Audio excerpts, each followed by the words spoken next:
My family left me with nothing, then needed me after I rebuilt my life.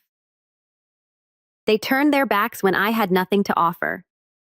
Now that I'm successful, they want a second chance and a piece of everything I built without them. My name is Sophia, and I need to tell you something that happened when I was 18.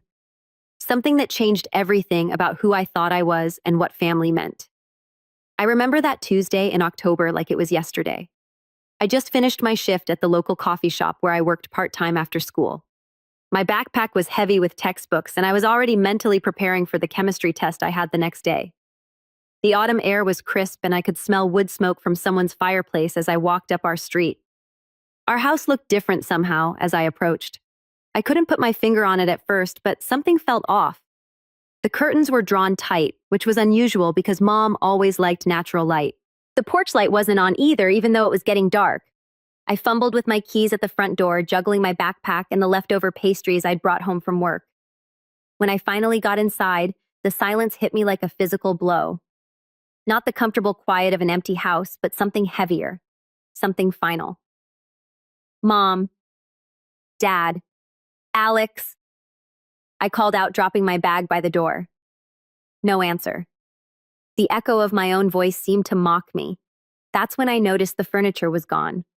Not all of it, but the important pieces. The family photos that usually lined the hallway table had vanished. Mom's favorite armchair wasn't in its usual spot by the window. The coffee table where we played board games on Sunday nights was missing. My heart started racing as I ran through the house, checking every room.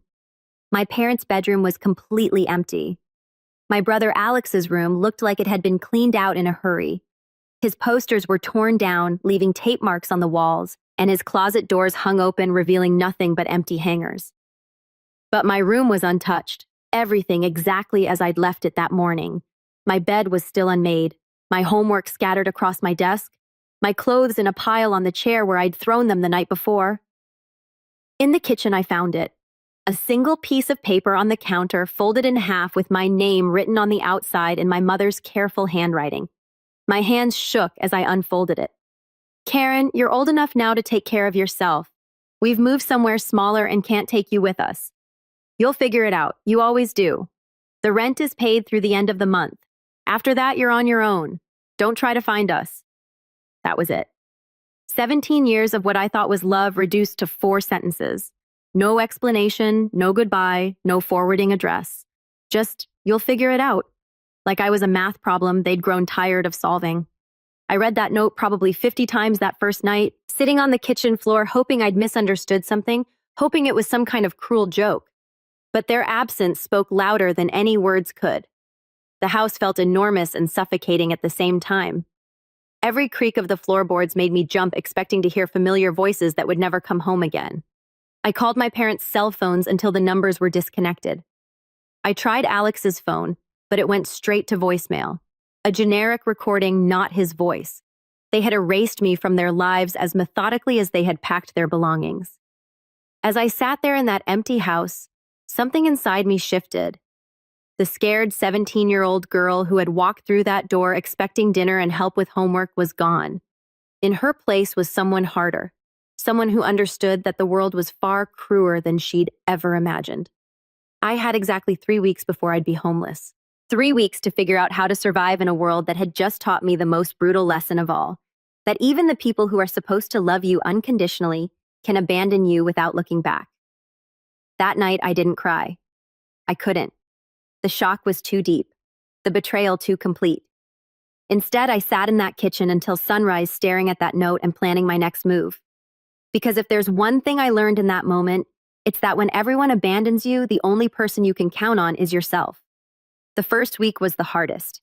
I kept going to school like nothing had happened, partly because I didn't know what else to do, and partly because school was the only normal thing left in my life. I'd come home to that increasingly empty house and try to do homework by the light of the single lamp they'd left behind. When the electricity got cut off on day 8, reality hit me like a sledgehammer. I had about $60 in my savings account and whatever cash I could scrape together from my coffee shop job. It wasn't enough for a deposit on even the cheapest apartment in town. That's when I discovered the storage units behind Miller's Hardware. The owner, an elderly man named Frank, had a section of older units that weren't climate controlled. They were cheaper to rent, and he didn't ask too many questions when I paid cash for a month up front. Unit 47 became my bedroom. It was 8 feet by 10 feet of concrete walls and a corrugated metal door. I bought a sleeping bag from the thrift store and learned to arrange cardboard boxes as furniture. It wasn't home, but it was shelter, and it was mine. The hardest part was staying clean. I couldn't afford a gym membership, so I got creative. The community center downtown had public restrooms with sinks, and if I timed it right during their busy hours, I could wash my hair and brush my teeth without anyone noticing. I bought baby wipes in bulk and learned to give myself what I called truck stop showers and bathroom stalls. Food was an even bigger challenge. I'd always taken for granted that there would be something in the refrigerator when I got hungry. Now, every meal required strategy. I survived mostly on peanut butter sandwiches, bananas, and whatever day-old pastries I could bring home from the coffee shop. My manager, Katie, started accidentally making extra sandwiches that needed to be thrown away, which somehow always ended up in a bag with my name on it. The worst part wasn't the discomfort or the hunger. It was the invisibility. People walked past my storage unit every day completely unaware that a 17-year-old girl was living inside. Teachers at school asked if I was feeling okay because I looked tired. But when I said I was fine, they believed me because it was easier than digging deeper. I became an expert at looking normal. I kept my school clothes in my locker and changed in the bathroom every morning. I volunteered to help with after-school activities just to have somewhere warm to be. I studied in the library until closing time, not because I was particularly studious, but because it delayed the moment when I'd have to return to that concrete box. One night, about 2 weeks into my new reality, I was lying on that thin sleeping bag listening to the rain hammer against the metal door when something inside me broke open. Not in a bad way, but like a shell cracking to let something new emerge. I realized that I was surviving. More than that, I was adapting. I started making lists in a notebook I'd found in my locker. Things I needed, things I wanted to accomplish, places where I could shower for free restaurants that threw away good food at closing time.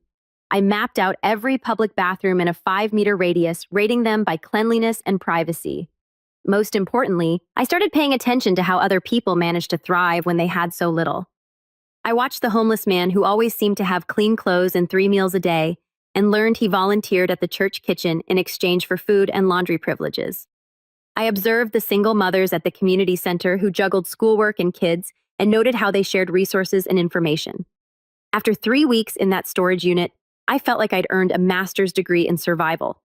I knew which gas stations had the cleanest bathrooms, which restaurants were most likely to hire someone underage, and which social services would help without asking too many questions about where I lived.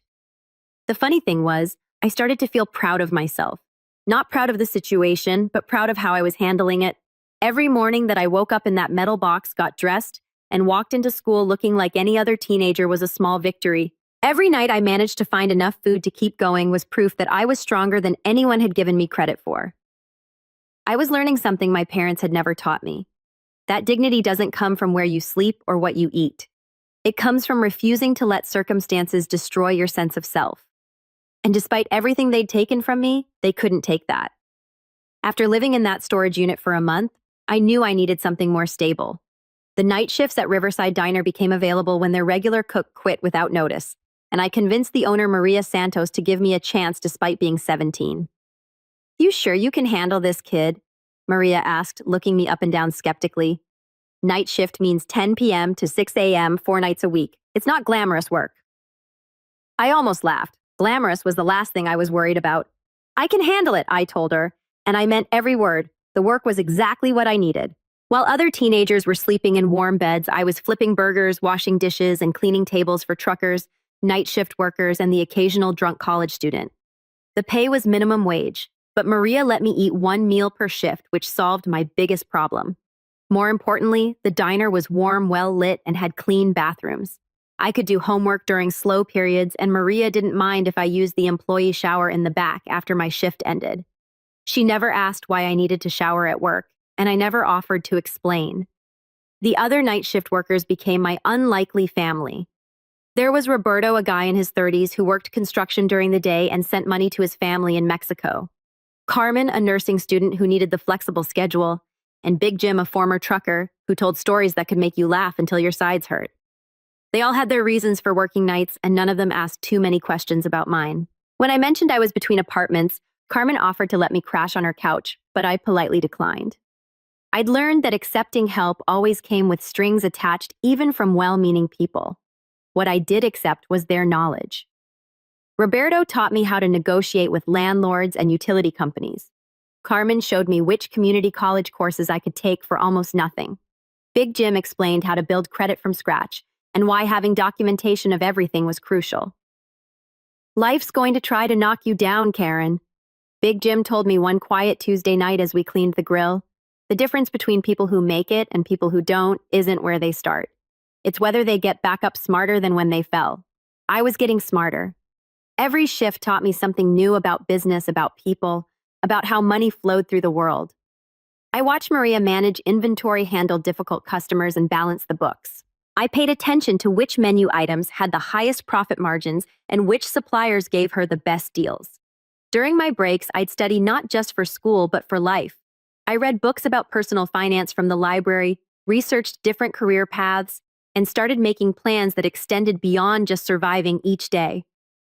I opened a bank account with my first paycheck and started saving every penny I could. The storage unit began to feel less like a desperate measure and more like a strategic choice. I wasn't paying rent to a landlord who could evict me on a whim. I wasn't dealing with roommates or nosy neighbors. It was mine, and I controlled every aspect of my small space. I bought a small battery-powered lantern and some plastic storage containers to organize my belongings. I found a folding table at a yard sale that I could use as a desk. Slowly, methodically, I was building something that belonged to me. School became easier to navigate once I had a steady income and regular meals. My grades, which had dipped during those first chaotic weeks, began to improve. Teachers started noticing me again, but for the right reasons this time. When my guidance counselor, Mrs. Patterson, called me into her office to discuss college applications, I was ready. "Karen, your grades have really turned around this semester," she said, looking at my transcript. "Have you thought about your plans after graduation?" Every day I replied, and I had. While my classmates worried about prom themes and weekend parties, I was calculating the cost of community college tuition and researching which degrees offered the best return on investment. I'd learned something my parents never taught me. That work wasn't a punishment or a burden, it was freedom. Every hour I spent at that diner was an hour I spent building my independence, my skills, and my future. Every dollar I earned was proof that I didn't need anyone to take care of me. The 17-year-old girl who had found that cruel note 6 months earlier was gone. In her place was someone who understood that respect isn't given freely. It's earned through consistency, reliability, and results. And I was earning mine one night shift at a time. 12 years later, I was standing in the penthouse office of my third successful business, looking out at the city skyline, when my assistant knocked on the door. "Karen, there's a Forbes reporter here for your interview," she said. I'd built my empire systematically the same way I'd survived in that storage unit, one careful step at a time. After graduating high school, I'd used my savings to enroll in community college business courses while continuing to work nights. I studied every successful entrepreneur I could find, analyzing their strategies and mistakes. My first business was simple, a cleaning service for office buildings. I knew how to work hard, how to be reliable, and how to stay invisible when necessary. I started with one small building, working before dawn while studying for classes.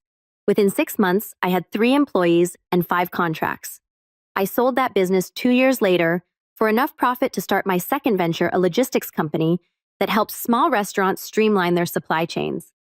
I understood food service from my diner days, and I'd learned to spot inefficiencies others missed. That business grew from my studio apartment to a warehouse to 3 locations across 2 states. By age 29, I'd sold the logistics company and launched my current enterprise, a consulting firm that helped overlooked entrepreneurs access capital and resources. We specialized in people like I'd been, those who didn't have family money or connections but had vision and determination.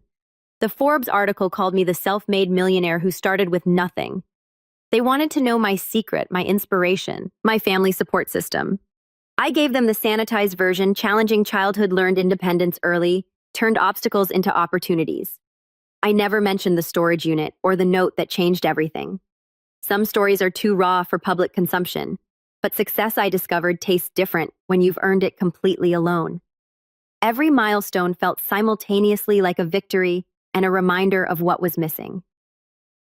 When I bought my first house, There was no one to call with the news. When my company won its first major award, I sat in the ceremony audience surrounded by entrepreneurs, celebrating with their families, and I felt the absence like a physical ache. I'd built something impressive, something valuable, something entirely mine. I had a beautiful home, financial security, and professional respect. I employed 43 people and had helped launch hundreds of small businesses. I should have felt proud, fulfilled, complete. Instead, I felt hollow. Success achieved in isolation has a strange quality. It's both more meaningful and less satisfying than it should be. Every achievement was proof of my capability, but also evidence of how much I'd had to overcome that others took for granted. I'd learned to compartmentalize the loneliness. I dated occasionally, but relationships felt complicated when your origin story involved being abandoned by everyone who was supposed to love you unconditionally. I had colleagues I respected and employees I cared about, but maintaining professional boundaries meant never getting too close. The Forbes photographer wanted shots of me in my office, my home, my car. They wanted to capture the lifestyle of success, but they couldn't photograph what was really different about my success. The fact that I'd built it entirely for myself with no one to share it with, no one who remembered where I'd started.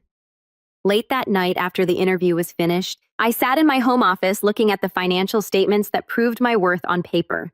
7 figures in the bank, property in 3 states, a business valued at more than most people would see in several lifetimes.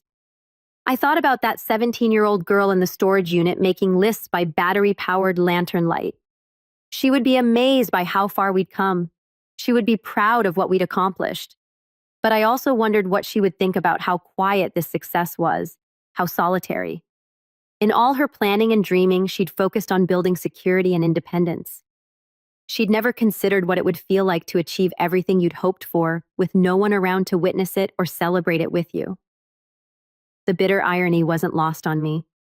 I'd become extraordinarily successful at taking care of myself because I'd had no choice. But that same self-reliance that had saved me had also isolated me. I was living proof that you could survive anything and thrive beyond your wildest dreams. I just hadn't expected success to feel so much like being in that storage unit all over again. Safe, secure, but fundamentally alone. The Facebook message arrived on a Tuesday morning, exactly 12 years to the day since I'd found that note in the kitchen. I'd been reviewing quarterly reports when my personal phone buzzed with a notification from someone named Alex Mitchell. The profile picture made my stomach drop. It was my brother, older and broader than the 18-year-old I remembered, but unmistakably Alex. The message was brief. Karen, I know this is unexpected, but I saw your interview in Forbes. I'm proud of what you've accomplished. I'd really like to talk. I know we have a lot to discuss about what happened when we were younger. Would you be willing to meet for coffee? I stared at that message for 20 minutes, my coffee growing cold as my hands shook. 12 years of silence. And now suddenly, after I'd been featured in a national business magazine, my brother wanted to reconnect. The timing wasn't coincidental. The Forbes article had generated significant media attention. I'd been invited to speak at conferences. Other publications wanted interviews, and my consulting firm had received dozens of new client inquiries. My success was now public knowledge, complete with photos of my home and estimates of my net worth. I showed the message to my business partner, David, the one person who knew the full story of my past. What do you want to do? He asked carefully. I want to know what they want, I replied. Because after 12 years of nothing, they don't suddenly miss my sparkling personality. I agreed to meet Alex at a neutral location, a coffee shop downtown that I chose specifically because it was public, well lit, and far from anywhere that held memories. I arrived 15 minutes early and positioned myself at a table with a clear view of the entrance. Alex walked in exactly on time, and my first thought was how much he looked like our father. Same jawline, same way of scanning a room before committing to entering it fully. He'd put on weight and his hairline had receded, but he carried himself with a confidence I didn't remember from our teenage years. Karen, he said, approaching my table with a smile that seemed rehearsed. You look amazing. Success suits you. I didn't stand up or offer a hug. Alex, you look... I paused, studying his face. Older. He laughed nervously and sat down across from me. 12 years will do that. I can't believe how well you've done for yourself. That Forbes article was incredible. There it was, the reference to my public success within the first minute of conversation. I leaned back in my chair and waited for him to continue. I've thought about reaching out so many times over the years, he said, fidgeting with his coffee cup. But I never knew what to say. We were all so young when everything happened. You were 21, Alex, hardly a child. His face flushed slightly. You're right, I should have. I mean, things were complicated. You have to understand, Mom and Dad were going through a really rough time financially. The house was in foreclosure. Dad had lost his job and they felt like they had no choice. I studied his expression as he spoke. He'd prepared this explanation, practiced it, but there were cracks in his composure, the way his eyes darted away when he mentioned our parents, the slight tremor in his voice when he said, no choice. So they had no choice but to abandon their 17-year-old daughter, I asked quietly. It wasn't like that. We thought you'd be okay. You were always so independent, so capable. Even as a kid, you figured things out. The absurdity of his justification almost made me laugh. So I was abandoned because I was competent. Karen, please. I know it sounds terrible now, but we were desperate. And look how well you turned out. Maybe it was meant to happen this way. I felt something cold settle in my chest. This was what he'd come to say, that my abandonment had been a favor, that my success justified their cruelty, that I should be grateful for the character-building experience of homelessness at 17. Why now, Alex? I asked directly. Why reach out now after 12 years of silence? He shifted uncomfortably. I've been going through some changes. Divorce, job situation. You know, it made me realize how important family is, how much I've missed having you in my life. There it was, the truth hiding behind the sentiment. He was having financial problems and remembered that his successful sister might be useful. I stood up from the table. I'm going to think about what you've said, Alex. This is a lot to process. Of course, he said quickly, also standing. Can I give you my number? Maybe we could have dinner next week somewhere nice. My treat. His treat. With what money? I wondered if he was going through a job situation. I took his business card, noticed it was slightly worn at the edges, and promised to call him soon. As I walked to my car, I felt something I hadn't expected. Not anger or hurt, but a clinical curiosity about what exactly my family thought they could gain from me. Now that evening, I hired a private investigator. I wanted to know everything about their lives over the past 12 years, their current financial situations, and most importantly, what had triggered this sudden desire for reconciliation. Knowledge I'd learned was the most valuable currency in any negotiation. And this reunion was definitely going to be a negotiation. The investigator's report arrived 3 days later, and it painted a clearer picture of my family's motivations than Alex's coffee shop performance had. Alex was indeed going through a divorce, his second one, and had been unemployed for 8 months. He'd burned through his 401k and was facing foreclosure on his house. My parents were in even worse shape. Dad had been forced into early retirement due to health issues, and Mom was working part-time at a retail store. They'd refinanced their house twice and were drowning in credit card debt. Most interesting was the timeline. Alex had reached out to me exactly 1 week after the Forbes article was published online, and 2 days after my parents had called him asking if he'd seen it. I called Alex back and suggested we have that dinner he'd mentioned. I chose an upscale steakhouse partly to see how he'd react to the prices, and partly because I wanted him uncomfortable. Alex arrived wearing a suit that had seen better days and spent the first 10 minutes talking about how nice the restaurant was in a way that made it clear he couldn't afford it. He ordered the cheapest entree on the menu and declined drinks, claiming he was trying to be healthier. I let him maintain the pretense through appetizers and small talk about his kids, his ex-wife, the challenges of the job market. He was working up to something, and I wanted to hear him say it himself. Karen, he finally began as our main courses arrived. I need to be honest with you about something. Part of why I wanted to reconnect is because I'm going through a really tough time financially. I cut a piece of my steak and waited. I know this is awkward, but I was wondering if you might be able to help me out temporarily, just until I get back on my feet. I wouldn't ask if I wasn't desperate. How much, I asked calmly. His eyes lit up with hope. Well, I'm behind on my mortgage by about $8,000, and if I could just catch up, I could probably refinance and lower my payments. It would make all the difference. $8,000. To him, it was salvation. To me, it was less than I spent on business lunches in a quarter. But it wasn't about the money. Alex, can I ask you something? Do you remember what you told me when I was 17 and needed help? His face flushed. Karen, that was different. I was just a kid myself. And you told me I'd figure it out because I always did. You watched our parents abandon me and said nothing. You packed up your room and left without even saying goodbye.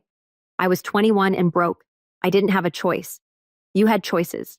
You could have taken me with you. You could have helped me find somewhere to live. You could have at least warned me what was coming. I set down my fork and looked at him directly. But you didn't do any of those things because it would have been inconvenient for you. That's not fair. You don't know what it was like for me watching the family fall apart? You're right. I don't know what it was like for you because you disappeared along with everyone else. But I do know what it was like to be 17 and homeless because the people who were supposed to protect me decided I was disposable. Alex's jaw tightened. I came here to apologize to try to make things right. I thought you'd understand that people make mistakes when they're under pressure. Oh, I understand pressure, Alex. I understand it better than most people. What I don't understand is why your current pressure should be my problem to solve. Because we're family, he said, his voice rising slightly. Because blood means something. I almost laughed. Blood means something. Where was that philosophy 12 years ago, Karen, please? I know I screwed up, but I can't change the past. I can only try to do better now. My kids are going to lose their home if I can't figure this out. There it was. The manipulation I'd been waiting for. Bringing the children into it, making me responsible for their welfare if I refused to help him. I signaled for the check.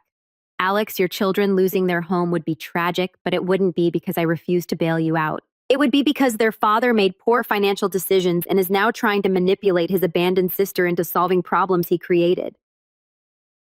That's cold, Karen. Even for you, cold, I repeated, pulling out my credit card. You know what's cold, Alex? Leaving a 17-year-old to fend for herself because it's financially convenient. What I'm being is consistent. You taught me that family members aren't responsible for each other's survival. I learned that lesson very well. As I signed the check, Alex made one last attempt. Mom and Dad want to see you too. They miss you. I looked at him for a long moment. Do they? Or do they miss the idea of having a daughter who might be useful to them now? His silence was answer enough. I left him sitting at that table with the check for his own meal and a clearer understanding of exactly how successful his guilt trip had been. Some lessons once learned can't be unlearned. And I'd learned a long time ago that when people show you who they are, you should believe them the first time. 2 weeks after the disastrous dinner with Alex, my mother called my office directly. She must have gotten the number from my company website because she bypassed my assistant and somehow reached my personal line. Karen. The voice was older, more tentative than I remembered, but unmistakably hers. It's Mom. I'd been reviewing contracts when the phone rang. Now I set down my pen and leaned back in my chair, surprised by how calm I felt. Hello, Linda. I used her first name deliberately. She'd forfeited the title of Mom 12 years ago. Oh, honey, it's so good to hear your voice. Alex told me you two had dinner. He said it didn't go very well. That depends on your perspective. I thought it was quite illuminating. There was a pause. Karen, I know you're angry with us. You have every right to be. But I was hoping we could talk just you and me. There's so much I need to explain. Explain away. I have a few minutes. Not over the phone. Could we meet somewhere, please? I know I don't deserve it, but I'm asking anyway. Against my better judgment, I agreed to meet her for lunch the next day. I chose a restaurant near my office somewhere I could easily leave if necessary.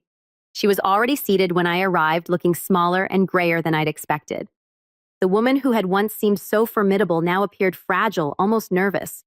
She stood when she saw me hesitating as if she wanted to hug me, then sitting back down when I made no move toward her. You look wonderful, she said, her eyes taking in my tailored suit and confident posture. So professional, so successful. I ordered a salad and water, making it clear this wouldn't be a long meal. She fidgeted with her menu, ordering soup she barely touched. Karen, I need you to know that leaving you wasn't easy for us. It was the hardest decision your father and I ever made. Was it? I asked. Because the note you left made it sound pretty straightforward. Her face crumpled slightly. That note, I rewrote it so many times. I didn't know how to explain something that I didn't fully understand myself. Try now. You've had 12 years to figure out how to explain abandoning your minor child. She took a shaky breath. We were drowning Karen. Your father had been out of work for almost a year. We'd maxed out every credit card borrowed against the house twice. The bank was starting foreclosure proceedings. I waited, letting her continue. We couldn't afford to feed 3 people anymore. We could barely afford 2. When your father finally got that job offer in Phoenix, it was for housing, but just a 1-bedroom company apartment. We couldn't take you with us even if we'd wanted to. Even if you'd wanted to, I repeated. She flinched. That came out wrong. Of course we wanted to take you, but you were almost 18. You had a job. You were so capable. We thought... You thought what exactly? We thought you'd figure it out. You were always the smartest one, the most resourceful. Even as a little girl, you solved problems the rest of us couldn't. I set down my fork, processing her words. So you abandoned me because I was competent. We didn't abandon you. We made an impossible choice. We couldn't take care of all 3 of us, so we tried to save who we could, and you decided I was expendable. No. She leaned forward, her eyes filling with tears. We decided you were strong enough to survive. And we were right, weren't we? Look at what you've accomplished. The rationalization was breathtaking in its selfishness. They'd convinced themselves that abandoning me was somehow a gift, that forcing me into homelessness had been an act of faith in my abilities rather than a betrayal of their responsibilities. Linda, let me ask you something, and I want a completely honest answer. If I had failed, if I'd ended up dead or addicted or in prison, would you have felt responsible? She was quiet for a long time. When she finally spoke, her voice was barely above a whisper. We told ourselves you'd be fine. We had to believe that, or we couldn't have done it. That's not what I asked. I asked if you would have felt responsible if I hadn't survived. Her silence stretched between us like a chasm. Finally, she looked up at me with red-rimmed eyes. Yes, she whispered. Yes, we would have. But Karen, we didn't have any good choices. We had $3,000 to our name and a week to get out of the house before the sheriff came to evict us. Your father's new job paid just enough to keep us alive, not to support 3 people. We were choosing which one of us would suffer, and we chose ourselves. I stared at her, processing this admission. You chose yourselves. At least that's honest. We chose to keep the family together minus one person who we believed could survive on her own. The family, I repeated slowly. You mean you, Dad, and Alex? I wasn't part of the family you were trying to keep together. That's not... She stopped herself, realizing that was exactly what she'd said. Let me make sure I understand this correctly. You had enough money to relocate 3 people, but not enough to support 3 people. So instead of all of you struggling together, you decided that I should struggle alone while the 3 of you stayed comfortable. It wasn't comfortable, Karen. That apartment was tiny and your father's hours were terrible. But you had a roof and food and each other. She nodded, tears flowing freely now. And in 12 years, not one of you thought to check if I was alive. Not a phone call, not a letter, not even a Google search to see if I'd ended up in jail or dead. We were afraid, she admitted, afraid you'd hate us, afraid of what we might find. So you chose ignorance over responsibility. We chose to believe you were okay because the alternative was unbearable. I leaned back in my chair, studying this woman who had given birth to me, but had never truly been my mother. The tears, the guilt, the justifications, none of it changed the fundamental math of what they'd done. Linda, can I tell you what really happened after you left? She nodded, bracing herself. I lived in a storage unit for 6 months. I showered in gas station bathrooms and ate peanut butter sandwiches for dinner because that's all I could afford. I worked night shifts at a diner while finishing high school, and I studied by battery-powered lantern light because I couldn't afford electricity. Her face went white. Karen, I had no idea. You had no idea because you chose not to know. You weren't concerned with the reality of my situation, only with maintaining your fantasy that abandoning me had been a difficult but necessary choice. We thought you thought wrong. But here's the thing, Linda. You were also right about one thing. I did figure it out. I survived and I thrived and I built something extraordinary. But not because of your faith in my abilities. I succeeded in spite of your betrayal. I stood to leave, but she grabbed my wrist. Karen, please. We need you. Your father's health is failing. We're drowning in medical bills. And I looked down at her hand on my arm, then back at her face. And now you need me. How convenient. We're family, she said desperately. No, Linda, we're biologically related. Family is something else entirely. Family doesn't abandon each other when times get hard. Family doesn't disappear for 12 years and reappear only when they need something. I gently removed her hand from my arm. You made your choice 12 years ago. You chose to save yourselves and sacrifice me. Now I'm making my choice. I choose to save myself and let you handle your own problems. As I walked away from that table, I felt something I hadn't expected. Not anger, not satisfaction, but a profound sense of closure. The woman crying behind me was a stranger who happened to share my DNA. The people who had raised me, taught me, shaped me into who I became were the night shift workers at the diner, the teachers who stayed late to help the strangers who had shown me small kindnesses when I needed them most. My real family was the one I'd built myself, one relationship at a time, with people who chose to love me, not because they had to, but because they wanted to. The smear campaign began 2 weeks after my lunch with Linda. It started subtly. A former high school classmate mentioned that she'd heard I'd had some troubles as a teenager and had run away from home. Then my business partner David forwarded me a screenshot of a Facebook post from someone claiming to be my former neighbor, saying they remembered when I'd stolen money from my parents and disappeared. By the end of the month, the narrative had crystallized into something grotesque but believable. I was an ungrateful daughter who had robbed her struggling family and run away, leaving my poor parents heartbroken and financially devastated. The story painted them as victims of their own child's selfishness and criminality. The private investigator I'd used before proved invaluable in tracking the source of these rumors. It was Alex, working in coordination with my parents, systematically contacting anyone they could find from my past to spread this fabricated version of events. They were crafting a story that served multiple purposes. It explained my 12-year absence in a way that made them sympathetic figures. It preemptively discredited any version of events I might share, and it positioned them as the wronged parties, making any refusal to help them look like continued cruelty from their victimizer. The most insidious part was how reasonable their story sounded to people who didn't know the truth. Troubled teenager steals from family and runs away. It happened every day. Successful adult who won't help her struggling parents.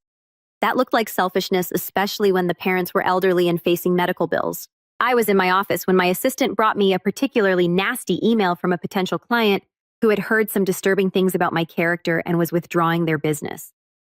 That's when I realized this wasn't just personal vindictiveness. It was an attack on my professional reputation. That evening, I called a meeting with my legal team. I laid out the situation clearly. My biological family was conducting a deliberate campaign to destroy my reputation because I'd refused to give them money. Do we have grounds for defamation suits? I asked my attorney, Rachel. Potentially, but it would be difficult to prove damages, and it might generate more publicity than you want, she replied. The real question is what you want to achieve.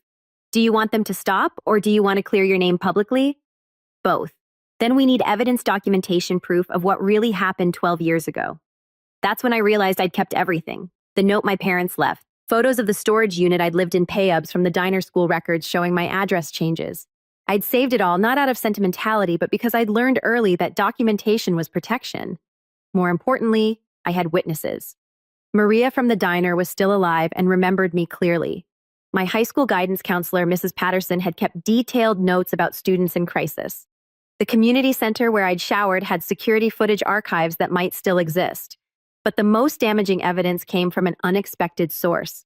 My brother Alex had been posting on social media about his financial struggles for months, creating a clear timeline that contradicted their victim narrative. His own Facebook post showed him asking for money from various relatives, mentioning his parents' financial problems, and bragging about reaching out to his successful sister long before he'd actually contacted me. I compiled everything into a comprehensive file and had my attorney send cease and desist letters to Alex and my parents. The message was clear. Stop spreading lies or face legal consequences with evidence that would expose them completely. But I also did something else. I started telling my real story to people who mattered. Not publicly, not dramatically, but quietly to the colleagues and clients who had heard the rumors. I shared the documentation with a few key people, letting them draw their own conclusions. The truth I discovered was more powerful than fiction. When people saw the actual note my parents had left, the photos of where I'd lived, the timeline of events supported by documentation, the lies fell apart. More importantly, my professional reputation spoke for itself. 12 years of ethical business practices, reliable service, and genuine relationships carried more weight than gossip from people no one had ever met. Within a month, the Whisper campaign had backfired spectacularly. Instead of destroying my credibility, It had highlighted my resilience. Instead of making me look like a selfish daughter, it made me look like someone who had overcome extraordinary circumstances to build something meaningful. The final irony was that their lies had inadvertently advertised my success story. Several new clients approached me specifically because they'd heard I'd built my business from nothing and wanted to work with someone who understood real struggle. As I sat in my office looking at the stack of new contracts, I realized that my family had given me one final gift. They'd taught me that my reputation was strong enough to survive their worst intentions. They'd tested my foundations and found them solid. They'd also revealed something crucial about themselves. When decent people can't get what they want through honest means, they accept disappointment and move on. When toxic people can't get what they want through manipulation, they escalate to destruction. The people who had abandoned me at 17 were now trying to destroy me at 29. The consistency was almost admirable. The escalation came exactly as I'd predicted. When the cease and desist letters stopped the social media campaign and when it became clear that their reputation destruction had backfired, my family moved to direct confrontation. It started with Alex showing up at my office building. My security called to inform me that someone claiming to be my brother was in the lobby demanding to see me. When I refused the meeting, he began shouting loud enough for other tenants to hear, claiming I was heartless and abandoning family in their time of need. Security escorted him out, but he returned the next day. And the day after that, by the fourth day, he'd brought reinforcements. My mother stood in the lobby holding a photograph of me as a child, telling anyone who would listen that her daughter had turned her back on the family that raised her. They'd station themselves during lunch hour, when foot traffic was highest, maximizing the number of people who witnessed their performance. When building security banned them from the property, they moved to the parking garage. When they were banned from there, they set up across the street with handmade signs reading, Karen Mitchell, successful businesswoman, failed daughter. The harassment extended beyond my workplace. They somehow got my home address and began parking outside my house at all hours. Sometimes just sitting in their car, sometimes walking up to ring the doorbell repeatedly when I was clearly home but not answering. My neighbors, professional people who valued privacy and quiet, were not amused by the disturbance. Mrs. Chen from next door approached me apologetically to say that the situation was making her uncomfortable, and could I please handle it? The final straw came on a Friday evening. I was hosting a small dinner party for potential investors when my parents showed up at my front door demanding to be let in.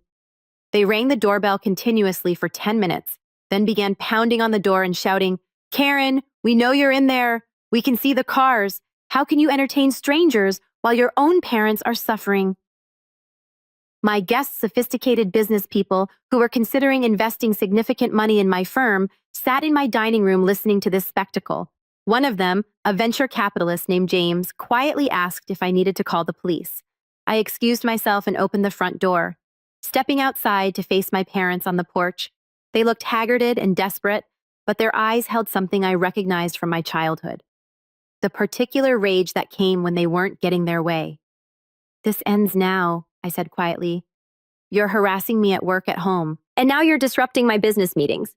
This is stalking, and it's going to stop. We're not stalking you," my father said, his voice shaking with anger. "We're trying to reach our daughter who won't return our calls or acknowledge our existence. I acknowledged your existence. I met with Alex. I met with Linda. I heard what you had to say and I made my decision. That should have been the end of it." "The end of it." My mother's voice rose to near hysteria. "You're our child. You don't get to just cut us off because it's convenient." "Watch me," I replied calmly.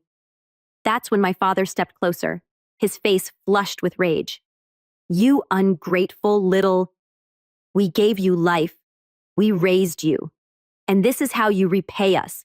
You gave me DNA and 18 years of housing. That's not the same thing as raising me, and you seem to have forgotten that you threw away any claim to gratitude when you abandoned me. We didn't abandon you. We made a hard choice in impossible circumstances. You keep telling yourself that, but we both know the truth. You saved yourselves and sacrificed me, and you do it again tomorrow if it served your interests." My mother began crying, loud theatrical sobs designed to attract attention from the neighbors. "How can you be so cruel? We're old, we're sick, we're struggling, and our own daughter won't even help us. Your daughter is helping you," I said. "She's teaching you the same lesson you taught her, that when people won't or can't help you, you figure it out yourself." That's when my father made his mistake.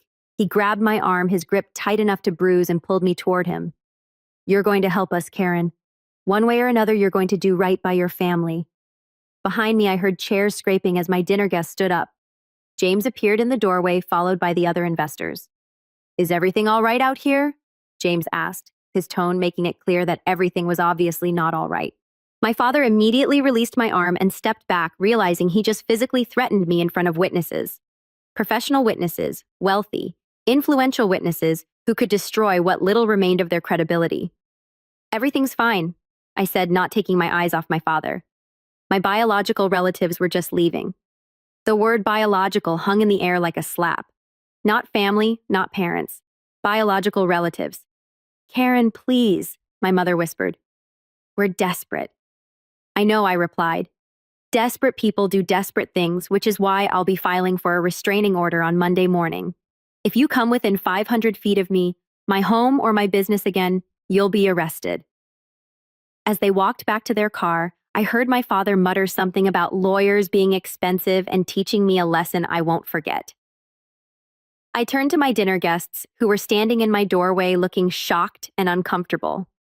"I apologize for that display," I said calmly. "As you may have gathered, I have some family members who are having difficulty accepting boundaries. Shall we return to dinner?" The restraining order should have ended it. Judge Morrison listened to my testimony, reviewed the evidence of harassment, and issued a comprehensive order prohibiting my parents and brother from contacting me directly or indirectly, from coming within 500 feet of my home or business, and from posting about me on social media.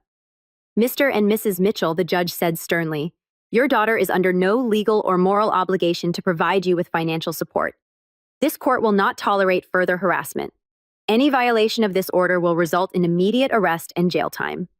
I thought that would be sufficient. I was wrong. 2 weeks after the restraining order was issued, my parents were arrested for violating it. They'd been caught on security cameras placing flyers under windshields in my office building's parking garage. The flyers contained my photo and personal information, along with accusations that I was a heartless daughter who abandoned her elderly parents.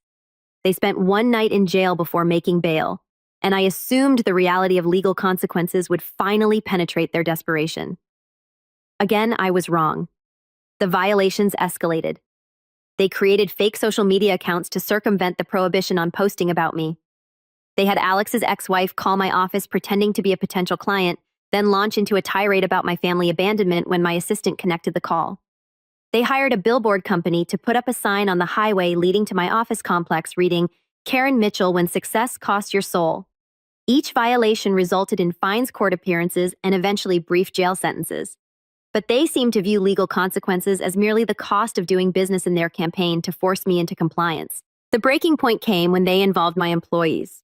My assistant Jennifer had worked for me for 3 years. She was professional, discreet, and fiercely loyal to both me and the business.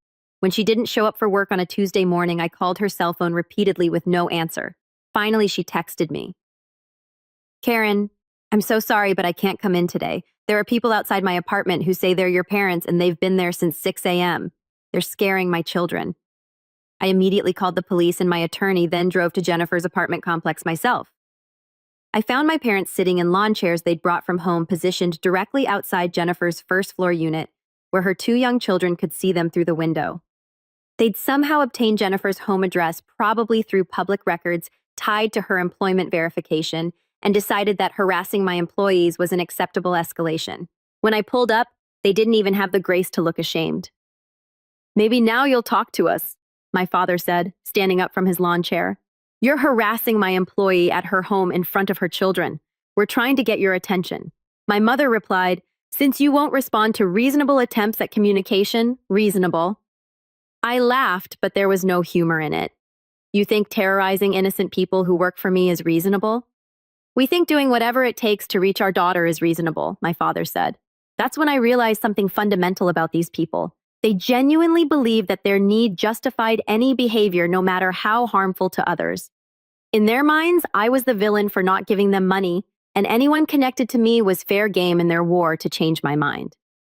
When the police arrived, my parents were arrested again, this time for stalking and harassment of a third party. The charges were more serious and bail was set higher, but the damage was done. Jennifer was visibly shaken. Her children were asking questions she couldn't answer, and she felt unsafe in her own home. She requested a transfer to work remotely for the indefinite future, which I immediately approved, along with a security system for her apartment paid for by the company. That evening, I sat in my attorney's office discussing options that went beyond restraining orders.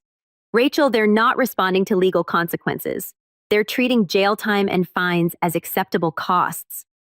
What are my options for making this stop permanently?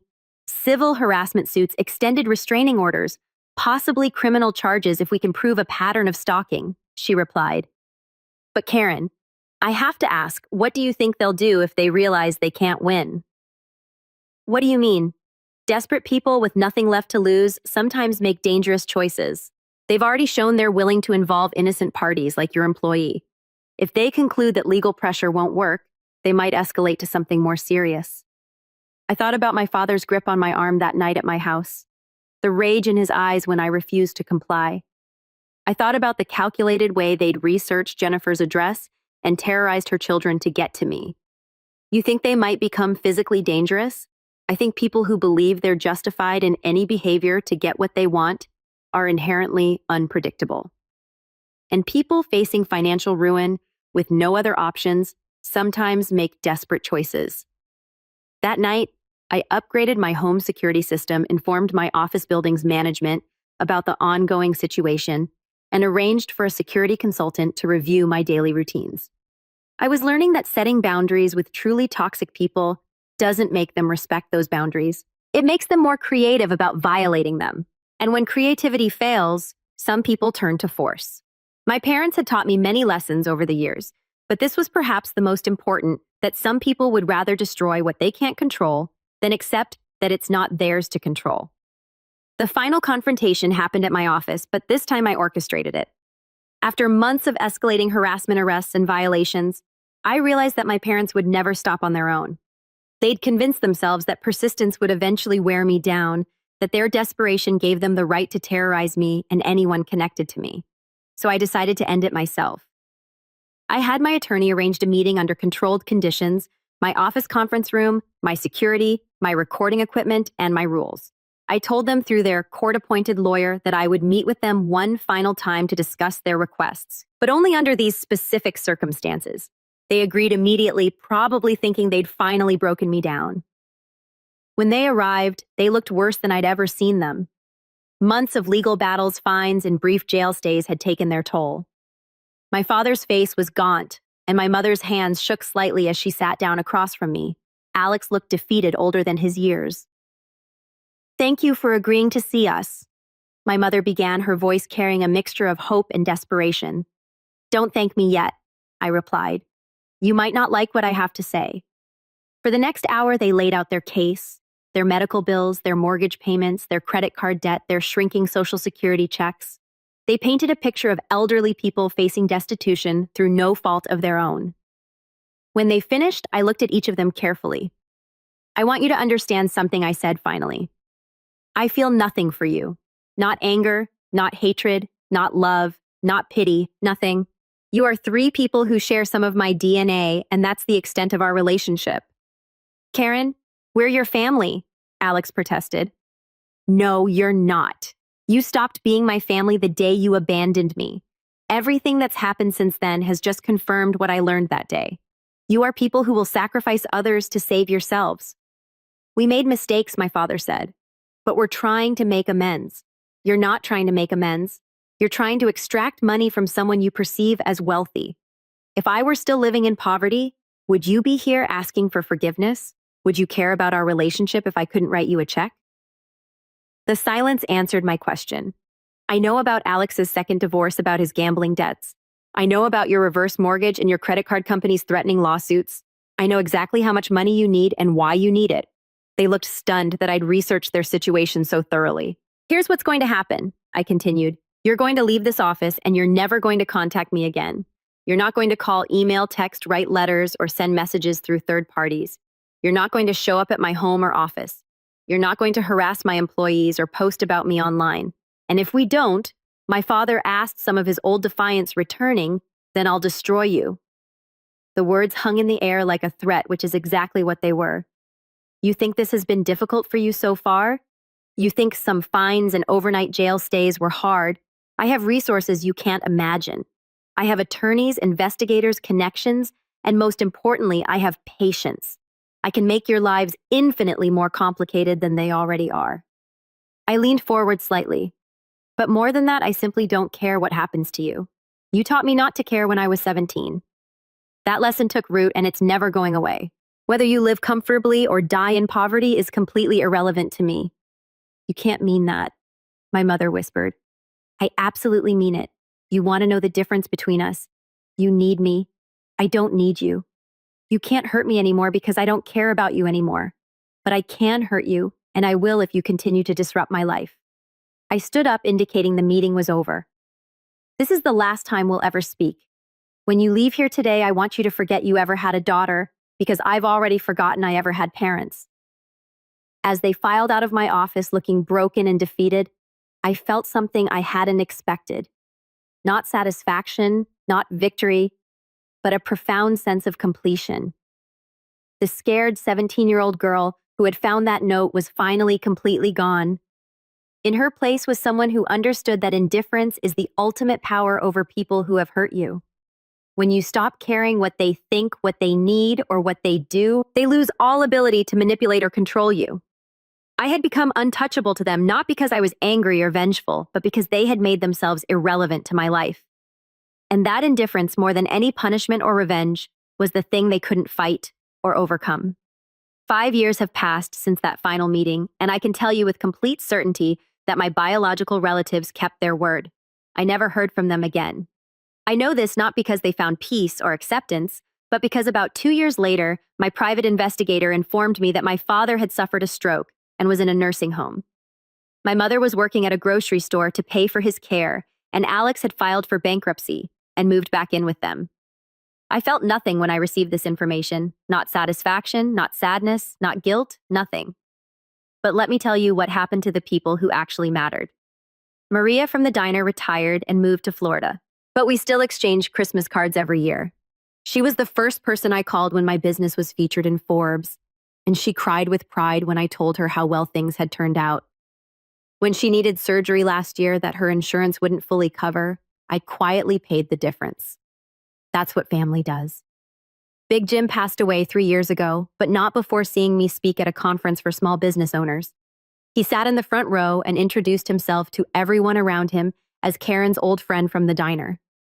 His funeral was standing room only filled with people whose lives he'd touched with his kindness and wisdom. Jennifer, my assistant, who was harassed by my parents, became my business partner when we expanded into consulting services. She's brilliant, loyal, and raises her children with the same fierce protectiveness that helped her survive that difficult period. Her kids call me Aunt Karen and don't know that their college funds are already fully funded. Mrs. Patterson, my high school guidance counselor, nominated me for an Alumni Achievement Award. When I went back to accept it, she pulled me aside and said, "I always knew you'd be fine, Karen. You had something the other kids didn't. You understood that your circumstances didn't define your possibilities." David, my business partner, became one of the closest friends I've ever had. He knows my whole story and has never once suggested I should forgive my parents or heal the rift in my family. He understands that some relationships are meant to end and that wisdom lies in knowing the difference between what can be repaired and what should be discarded. I've built a chosen family of people who earned their place in my life through consistency, kindness, and genuine care. We celebrate each other's successes, support each other through difficulties, and show up when we're needed. This is what family actually looks like. My company now employs over 100 people and has helped launch more than 1,000 small businesses. I speak at conferences about entrepreneurship, resilience, and building success from nothing. I never mention my personal story publicly, but I do share one crucial message: that your value is not determined by how others treat you. It's determined by how you treat yourself. The most important lesson I learned from those years of conflict with my biological relatives is this: forgiveness is not mandatory. Reconciliation is not necessary for healing. And family is not defined by blood. Some people are born into loving families who support them through everything. Others, like me, have to create their families from the people who choose to love us despite having no obligation to do so. The people who abandoned me taught me that I was disposable to them. The people who stayed taught me that I was valuable to them. I chose to believe the ones who stayed. Today, I woke up in a home filled with photos of people who matter to me. Friends, colleagues, mentors who helped shape who I became. I'll spend this evening having dinner with people who chose to be in my life and whom I chose in return. This is what victory looks like. Not revenge against those who hurt you, but a life so full of genuine love and meaningful relationships that their absence becomes irrelevant. I am living proof that you don't owe anyone your forgiveness, your presence, or your resources simply because they share your DNA. You don't owe anyone a relationship that diminishes your peace, threatens your safety, or demands that you set yourself on fire to keep them warm. Sometimes the strongest thing you can do is walk away from people who will never value you and toward people who already do.